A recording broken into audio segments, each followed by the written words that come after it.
Ooh. Yo, people. Okay, so quiz show. No, quiz lady. Jeez.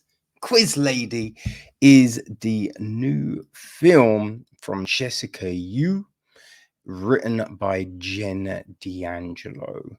The film is produced by um do, do, do, do, Sandra Oh, right?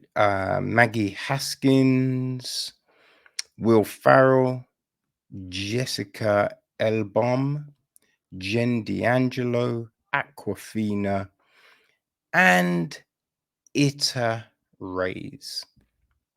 It is executive produced by Erica Hampson and Alex Brown, and it's associate produced by Virginia McCullum. Nick Urta handles the music. Adrian Peng Carrera, cinematography. Wow. Nat Sanders and Susan Viali edit the piece.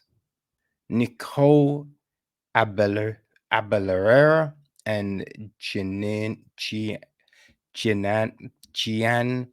McCarthy handled the casting. Jeff Mann is production design. Art direction is Mundo Enrique and David King. Set decoration is Kimberly Murphy and Brenda Abanadolo handled costume design. We got hair and makeup from Tanya Stein, Maynard Matthews, Craig Lindeberg, Courtney Jarrell, Adam Gita, Cami Crockett, Laverne Krasuzzi, and Ella Barkowiczka. Now, our cast, right? We have got Anne Young, played by Awkwafina. Her sister, older sister, Jenny, is played by Sandra Oh. Anne's neighbor, Francine, is played by Holland Taylor. Oh, actually, I feel we have to mention as well, if I can find it, because I saw it earlier. But yes, Mr. Linguini is played by Crosby Cookie, and Mr. Linguini is Anne's beloved old ass huge dog. Right?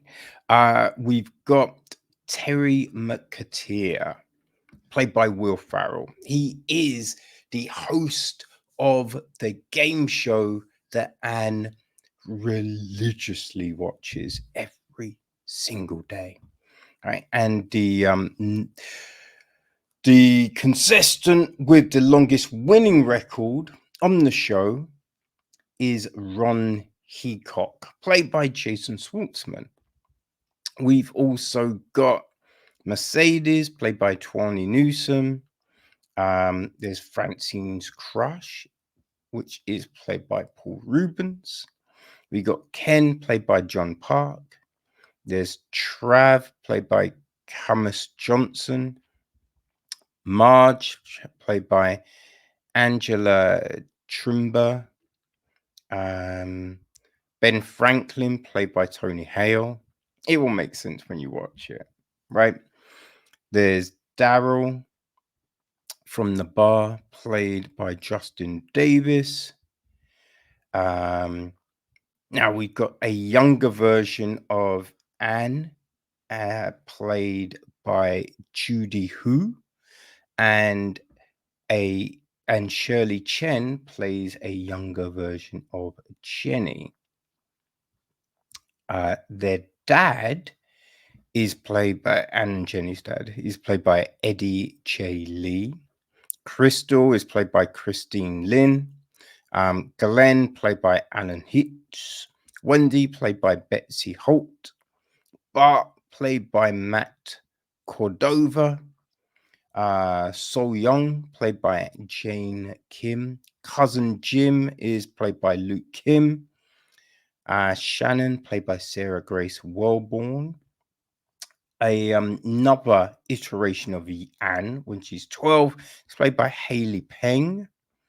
Yeah, that's probably, you know, it's a talk show, right? Yeah, well, quiz show, and there's a bar scene, so there's a load of people that will show up.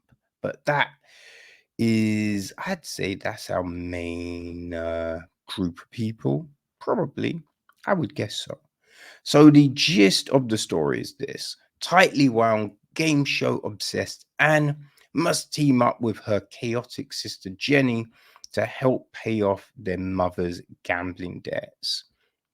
When Anne's beloved dog is kidnapped, they set off on a cross country journey to get the money they need. To do so, they must tap into Anne's skill set by turning her into the game show champion she was always meant to be. So, yeah, there we go with Quiz Lady, right?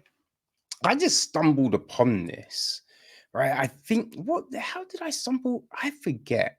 Maybe I was on Disney Plus and I saw it, or someone talked about it and I thought I'd go check it. There's, Awkwafina and Sandra Oh are always fun. I've got to say, this is probably one of the craziest transformations of Sandra Oh I've seen, right? She's got tattoos and everything, which I don't know if I remember seeing in anything else, you know, definitely different to a character in the chair. But, to be honest with you, this is, I mean, it's pretty much akin to a lot of the similar films that we've seen. There's been a good few films that are set around a game show. Right, Starter for 10 is obviously the one that probably closest this close resembles this the most. Oh, I don't even know why that was a struggle. I have no clue, people.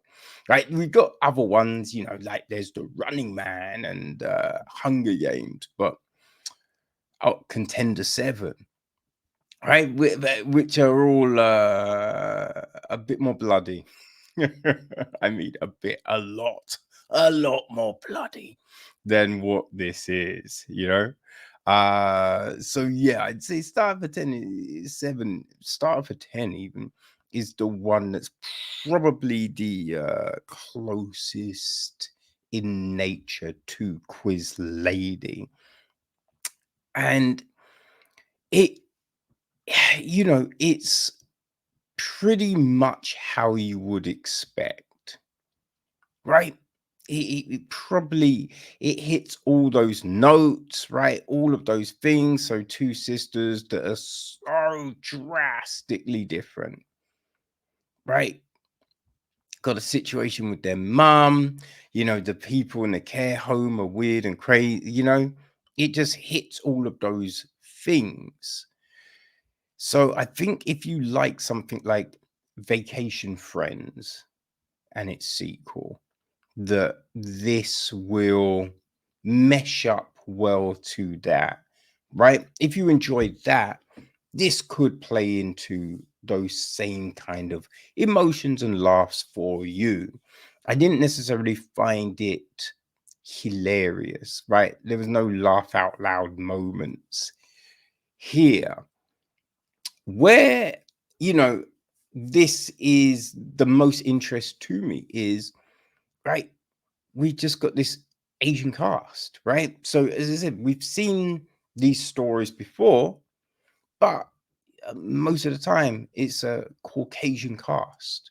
So it was, it was just kind of nice to see that difference. You know what I mean? That we just got this, run of the mill generic story, but told with different, characters. a different look and just all of that kind of jazz. So that was probably one of the standout things for me with this. Because the story was just a bit like I thought we could have gone into more, right? Because Anne, she lives a very safe existence, and I think we could have explored that, right? Why? You know what I mean? Were there any attempts to do more and, an experience forced her back? Just certain things like that would have been good, and like what gives Jenny the bravado and what kind of mask is that? Yeah, you know what I mean? So just if we had explored those things a little bit, that could have been different, right? That could have been nice. It's like when you think about Little Miss Sunshine, right? We end with the dance competition, which is then insane. But that wasn't like part of the story is them getting there, but then you had all of this other stuff that fleshed out the characters on the way, you know? And I feel Quiz Lady, if it had taken that kind of approach, we would have had a stronger film, you know? But I will say this, the very last charade, right? The last I don't know what you would you call it a charade? Like in the game sense. That's what I'm doing. I'm not like the last shiesty thing that happened in the film. No, the last, the that that was some touching shit. That was the one thing in the film that really hit me. Is like, oh, that's real nice. That's real nice. You know what I mean? So that was the big emotional impact for me in the film. But as I said, if you enjoy stuff like Vacation Friends and those type of films, then you will probably laugh at all the stuff in here which is meant to be funny, which for me just came off a little bit forced. But I am very fucking cynical, people. You know that shit, right? I'm not a laugh hoe. So, yeah, it takes a lot. It takes a lot for me to chuckle sometimes. Sometimes it depends on what kind of mood I'm in. You know what I mean? But yeah, I look, it wasn't made for me, which is fine. But if you are a fan of those silly comedies, and when I say silly, it's not I'm saying they're silly comedies, but with that kind of silly, loosey goosey humor, right? Then, people, then Quiz Lady will work. Okay? But yeah, I just thought that last bit was a nice emotional hit. But the big thing was we have some diversity in the storytelling. So it was just interesting to see these characters in this type of film, where in the past it's predominantly white. So I thought that was nice. But yes, Quiz Lady is on Disney Plus internationally, and in the States you will find it on Hulu. So if it sounds like it's for you, you can go for a vow.